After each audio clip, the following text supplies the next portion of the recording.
இப்போ வரக்கூடிய ஜூலை மாதம் 29ஆம் தேதி செவ்வாய்க்கிழமை அன்னைக்கு பஞ்சமி. அந்த பஞ்சமியோட ஸ்பெஷல் என்னன்னு கேட்டால் நாகப்பஞ்சமி கருட பஞ்சமி ரெண்டுமே சேர்ந்து ஒன்றா வராங்க. அன்னைக்கு என்ன செய்யலாம்? அவங்களுக்கு தேவையானது நீங்கள் கொடுக்கும்போது உங்களது தேவைகள் இங்கே நிறைவேற ஆரம்பிக்கும். புரியுதுங்களா?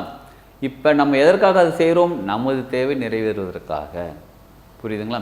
அதனால் வாங்கிக்கிட்டு தோஷம் இருக்கான்னு கேட்டால் தெரியாது. நமக்கு தெரியலனாலும் பரவாயில்ல, தெரிஞ்சாலும் பரவாயில்ல. நீங்கள் நாகப்பஞ்சமி அன்னைக்கு கோயிலுக்கு போயிட்டு இந்த மாதிரி நீங்கள் பண்ணுங்கள், பூஜை பண்ணுங்கள், அபிஷேகம் பண்ணுங்கள். இல்லை அபிஷேகத்துக்கு தேவையான பொருட்களை வாங்கிட்டு முக்கியமாக கோயிலில் போய் மனசார உருகி மனசை அங்கே ப்ரே பண்ணும்போது அங்கே இருக்கக்கூடிய வைப்ரேஷன், அங்கே இருக்கக்கூடிய ஃப்ரீக்குவன்சியாக வேறு. அது உங்களுக்கு முழுமையாக கிடைக்கும் போது உங்கள் வாழ்க்கையில் நிறைய நன்மைகள், நல்ல மாற்றங்கள் ஏற்பட ஆரம்பிக்கும். வாழ்க வளமுடன். Healing hands education healing centre தங்கள் அன்புடன் வரவேற்கிறது. நாகப்பஞ்சமி கருட பஞ்சமின்னு ஒரு சிலர் கேள்விப்பட்டிருப்போம், ஒரு சிலர் கேள்விப்படாமல் இருப்போம். இப்போ வரக்கூடிய ஜூலை மாதம் 29ஆம் தேதி செவ்வாய்க்கிழமை அன்னைக்கு பஞ்சமி. அந்த பஞ்சமியோட ஸ்பெஷல் என்னன்னு கேட்டால் நாகப்பஞ்சமி கருட பஞ்சமி ரெண்டுமே சேர்ந்து ஒன்றா வராங்க. அன்னைக்கு என்ன செய்யலாம்? பஞ்சமி அப்படின்னாலே 5ஆம் நாள். ஒன்று அமாவாசையிலேருந்து வரக்கூடிய 5ஆம் நாள், இல்லைனா பௌர்ணமிலேருந்து வரக்கூடிய 5ஆம் நாள். இப்போ அமாவாசை முடிஞ்சிருக்கு. அமாவாசை முடிஞ்சு வரக்கூடிய 5ஆம் நாள் தான் இந்த நாகப்பஞ்சமி கருட பஞ்சமி ரெண்டும் ஒன்றா வராங்க. பாருங்கள், இன்னைக்கு அந்த நாள் அன்னைக்கு நல்லா கவனிச்சுக்கோங்க. நாகம்ங்கிறத சிவபெருமான் சூடியிருப்பார். சரிங்களா? கருடன்கிறது பெருமாளோட வாகனம். இப்போ இந்த ரெண்டுமே நம்ம பொறுத்தவரையிலும் ஒரு பாட்டு கூட இருக்குல்லங்க, பரமசிவன் கழுத்திலிருந்து பாம்பு கேட்டது கருடா சௌக்கியமா. அது கருடன் என்ன சொல்கிறாங்க? அவரவர் இருக்கும் இடத்தில் எல்லாமே இருந்தால் அவரவர் சௌக்கியம்னு சொல்கிறாங்க. இதில் அர்த்தம் உள்ளன்னு ஒரு பாடல் ஒன்று அருமையான வரிகள் இருக்குங்க. இப்போ அந்த பாம்பு வந்து திமிரா கேட்கல, அந்த கருடனும் திமிரா சொல்லலை. யார் யார் எங்கெங்கே என்னென்ன செய்யணுமோ அவங்க அதை அங்கங்கே செஞ்சாங்கன்னா எல்லாருமே நல்லா இருப்பாங்கன்னு சொல்கிறதுக்காகத்தான் அந்த வரிகள். இப்படி எடுத்தோம்னா இந்த உலக வாழ்க்கைக்கு எடுத்தோம்னா சரிங்களா? அப்போ அந்த பஞ்சமி அன்னைக்கு, அதுவும் நாகப்பஞ்சமி கருட பஞ்சமி அன்னைக்கு யார் என்ன செய்யணும்னு கேட்குறீங்களா? உங்களுக்கு சப்போஸ் யாருக்காவது நாகதோஷம் இருக்குன்னு உங்கள் ஜாதகத்தில் சொல்லியிருக்காங்க அப்படின்னா அன்றைக்கி என்ன திரும்ப பண்ணுங்கள்? கோயிலுக்கு போங்க. எந்த கோயில் போகிறீங்க? நாகம் இருக்கக்கூடிய கோயிலுக்கு போங்க. ஒன்று புத்து கோயிலுக்கு போங்க. சப்போஸ் உங்கள் ஏரியாவில் புத்து கோயில் இல்லை அப்படின்னா சிலர் கோயிலில் வந்து நாகம் வச்சுருப்பாங்க. அந்த வளைஞ்சி இப்படி இருக்கிற மாதிரி நாகம் வச்சுருப்பாங்க. அந்த கோயில் போயிட்டு அங்கே இருக்கக்கூடிய ரிச்சுவல்ஸ் நீங்கள் ஃபாலோ பண்ணிக்கோங்க. அங்கே நீங்கள் வந்து முட்டை பால் வாங்கி தரது, இல்லை நீங்கள் வந்து கோயிலில் இதுக்குங்க முட்டைலாம் நாங்கள் பால் தாங்க கொடுப்போம், இல்லை அபிஷேகம் பண்ணுறது, இந்த மாதிரி எது வேணாலும் இருக்கட்டும். உங்களால் முடிஞ்சதை செய்ய வேண்டாம். அந்த கோயிலுக்கு என்ன தேவையோ அதை நீங்கள் செய்யுங்க. இப்போ அபிஷேகம் பண்ணுறதுக்கு பால் கேட்குறாங்க, 1 லிட்டர் பால் வாங்கிக்கோங்க. சந்தனம் கேட்குறாங்க, சந்தனம் வாங்கிக்கோங்க. குங்குமம் கேட்குறாங்க, வாங்கிக்கோங்க. மஞ்சள் கேட்குறாங்க, வாங்கிக்கோங்க. எல்லாத்தையும் வாங்கி முன்னாடியே போய் கேட்டு வந்துடுங்க. இந்த மாதிரி அபிஷேகம் பண்ணுறது என்னெல்லாம் அங்கே வேணும்னு கேளுங்க. அவங்க சொல்லுவாங்க, லிஸ்ட்டெல்லாம் வாங்கிட்டு போய் கொடுங்க. அப்போது அவங்களுக்கு தேவையானது நீங்கள் கொடுக்கும்போது உங்களது தேவைகள் இங்கே நிறைவேற ஆரம்பிக்கும். புரியுதுங்களா? இப்போ நம்ம எதற்காக அது செய்கிறோம்? நமது தேவை நிறைவேறுவதற்காக. புரியுதுங்களா? அதனால் வாங்கிக்கிட்டு போய் கொடுங்க.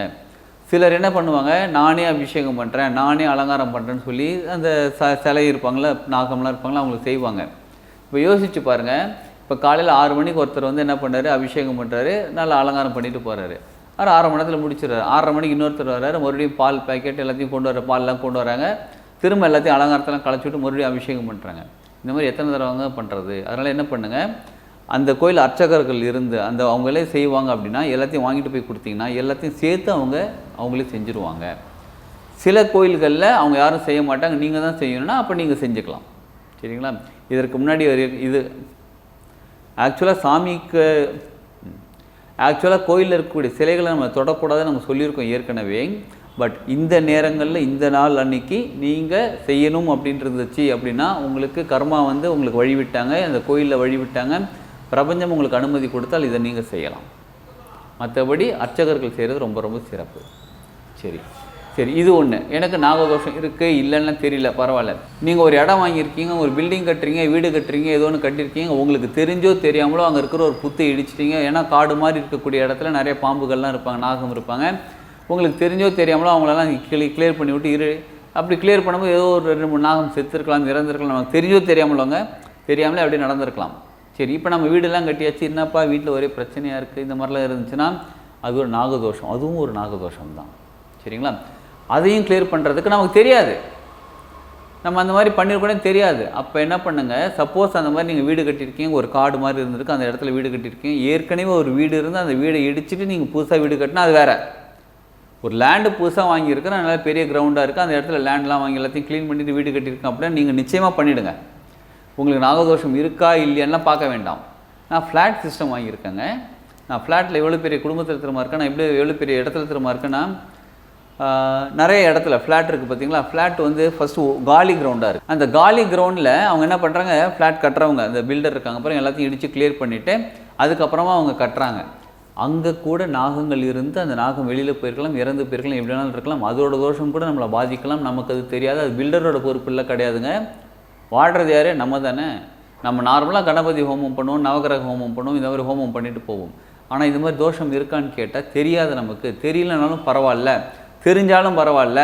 நீங்கள் நாகப்பஞ்சமி அன்னைக்கு கோயிலுக்கு போயிட்டு இந்த மாதிரி நீங்கள் பண்ணுங்கள், பூஜை பண்ணுங்கள், அபிஷேகம் பண்ணுங்கள். இல்லை அபிஷேகத்துக்கு தேவையான பொருட்களை வாங்கிட்டு முக்கியமாக செய்ய வேண்டியது என்ன தெரியுங்களா, மனசார ப்ரே பண்ணிக்கோங்க. அப்பா நாகம், நாகத்தம்மன், இல்லை நாகம், உங்களுக்கு என்ன வேணுமோ சொல்லி கும்பிடுங்க. அப்பா நாகமே, நீங்கள் வந்து எனக்கு தெரிஞ்சோ தெரியாமலோ உங்களை ஏதாவது நான் டேமேஜ் பண்ணியிருந்தா, என்னோடய சுயநலத்துக்காக உங்களை டேமேஜ் பண்ணியிருந்தா, நான் வீடு நான் என்னோடய சுயநலத்துக்காக நான் டேமேஜ் பண்ணலையே, பில்டர் தானே கட்டுறாரு, அந்த கதையெல்லாம் விடுங்க. இந்த வீட்டில் நீங்கள் தானே வாழ்ந்துட்டுருக்கீங்க, சரிங்களா. தெரிஞ்சோ தெரியாமலே உங்களுக்கு ஏதாவது நான் பண்ணியிருந்தேன்னா, உங்களுக்கு குறைய வச்சுருந்தேன்னா, இல்லை உங்களை ஏதாவது டேமேஜ் பண்ணி என்னை மன்னிச்சிருங்கன்னு சொல்லி மனசார ப்ரே பண்ணுங்கள். நல்லா கேட்டுக்கோங்க, மனசார ப்ரே பண்ணும். மனம் உருகி மனசார ப்ரே பண்ணும்போது அப்போ தான் அதற்கான முழு பலன் கிடைக்கும், சரிங்களா. சரி, அடுத்தது அன்றைக்கே வந்து கருட பஞ்சமி இருக்காங்க, சரிங்களா. நீங்களே என்ன பண்ணுங்கள், அடுத்தது கருடன் கோயில் போங்க. கருடன் கோயில் எங்கே இருக்குன்னு கேட்குறீங்களா, வெங்கடாஜலபதி இருக்கக்கூடிய கோயில், பெருமாள் கோயிலில் வந்து உங்களுக்கு வாகனமாக கருடன் வச்சுருப்பாங்க. இப்போ அங்கே என்ன பண்ணுங்கள், கருடனுக்கு தேவையான அபிஷேகத்துக்கு தேவையான பொருட்களை வாங்கி கொண்டு போய் கொடுங்க. முன்னாடியே கேட்டுக்கோங்க, அந்த கோயிலும் என்னெல்லாம் பண்ணுவீங்க, எப்படி பண்ணுவீங்கன்னு கேட்டுக்கோங்க. கேட்டுக்கிட்டு நீங்கள் வாங்கிட்டு போய் கொடுத்து முடிஞ்ச அளவு கருட பகவானையும் கும்பிட்டுக்கோங்க. முடிஞ்ச அளவு கிடையாதுங்க, கன்ஃபார்மாக கருட பகவானையும் கும்பிட்டுக்கோங்க. இப்போ என்ன திரும்ப நடக்குது, சிவபெருமான் பாம்பு வச்சுருக்காங்க, நாகம், சரிங்களா. கருடன் வெங்கடாஜலபதி, இது வந்து வைணவம், இது சைவம். சிலர் அந்த மாதிரிலாம் பிரித்து பார்ப்பாங்க, அந்த மாதிரிலாம் பிரித்து பார்க்காதீங்க. எல்லாருமே உறவுகள் தான். எங்கே, அந்த நிலையில். யார், பார்வதி அம்மா யார் தெரியுங்களா, வெங்கடாஜலபதியோட தங்கச்சி, பெருமாளோட தங்கச்சி. யார் கல்யாணம் பண்ணியிருக்கா, சிவபெருமான் கல்யாணம் பண்ணியிருக்காரு. இவங்க 2 பேர் என்ன உறவு முறை வேணும், மாமா மச்சான் உறவு முறை வேணும். இதை தெரியாமல் தான் நம்ம இங்கே அடிச்சுக்கிட்டு இருக்கோம். நீ சைவம், நீ வைணவம், நான் அதை பண்ண மாட்டேன், நீ இதை பண்ண மாட்டேன், நீங்கள் அடிச்சுக்கிட்டு இருக்கோம். இறைநிலையில் இருக்கக்கூடிய, சக்தி நிலையில் இருக்கக்கூடிய எல்லாருமே ஒன்றா தான் இருக்காங்க. இப்படி சொல்லலாமா, இறைவன் ஒருவன். உங்களுக்கு பிடிச்ச இறைவன் தான் ஒருவன். நீங்கள் சிவனை வச்சுக்கோங்க, வெங்கடாஜலபதியாக இருக்கட்டும், யாரானாலும் கணபதியாக இருக்கட்டும், முருகராக இருக்கட்டும். அப்புறம் இவ்வளோ இறைவன் கேட்குறீங்களா, அதுக்கான தனி விளக்கம் நிறையா இருக்குங்க. அவங்கவுங்க ஒரு ஃப்ரீக்வன்சியில் இயங்கிக்கிட்டு இருக்காங்க. இது வந்து சயின்ஸு. இந்த பக்திங்கிறது, இந்த கடவுள் இறைவன் படைச்சி வச்சுருது கம்ப்ளீட் சயின்ஸு, சரிங்களா. இதை நமக்கு தெரியாமல் நம்ம என்ன பண்ணிகிட்டு இருக்கோம்னா, நம்ம இங்கே அடிச்சுக்கிட்டு இருக்கோம். அதெல்லாம் அடிக்கிறத நிறுத்தி விட்டுருங்க. எல்லாத்தையும் விட்டுட்டு கோயில் போங்க. கோயில் போய்ட்டு மனசார ப்ரே பண்ணிக்கோங்க. மொத்தத்தில் நம்ம வாழ்க்கை நல்லா இருக்கணுங்க, இவ்வளோ தான். நம்ம வாழ்க்கை நிம்மதியாக சந்தோஷமாக இருக்கணும். அதுக்கு கோயில் போய்ட்டு அவங்களுக்கும் அபிஷேகம் பண்ணிவிட்டு, இன்றைக்கி 29ஆம் தேதி செவ்வாய்க்கிழமை அன்றைக்கி போயிட்டு வாங்க. போயிட்டு எல்லாருக்கும் கும்பிட்டுட்டு, நாகப்பஞ்சமி இல்லை கோயிலெலாம் போக முடியலங்க, நான் வீட்டிலே உட்காந்து பண்ணலாமா, வீட்டிலையே மனசார கும்பிடுங்க. எங்கள் வீட்டில் நாகம் இருந்தால் அவங்களுக்கு அபிஷேகம் பண்ணுங்கள். மோஸ்ட்லி கருடன் யாரும் வச்சுருக்க மாட்டாங்க. வெங்கடாஜலபதி ஃபோட்டோ இருந்தாலும் கூட பரவாயில்ல, அவங்களுக்கு அலங்காரம் பண்ணுங்கள். பட் கோயில் போய் செய்கிறது மிகவும் சிறப்பு. நீங்கள் கோயிலில் போய் மனசார உருகி மனசை அங்கே ப்ரே பண்ணும்போது அங்கே இருக்கக்கூடிய வைப்ரேஷன், அங்கே இருக்கக்கூடிய ஃப்ரீக்குவன்சியாக வேறு. அது உங்களுக்கு முழுமையாக கிடைக்கும் போது உங்கள் வாழ்க்கையில் நிறைய நன்மைகள், நல்ல மாற்றங்கள் ஏற்பட ஆரம்பிக்கும்.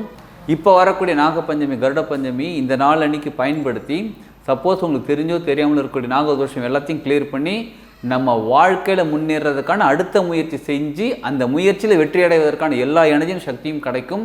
அதை பயன்படுத்திக்கோங்க. பயன்படுத்தி வாழ்க்கையில் முன்னேறலாம். வாழ்க வளமுடன்.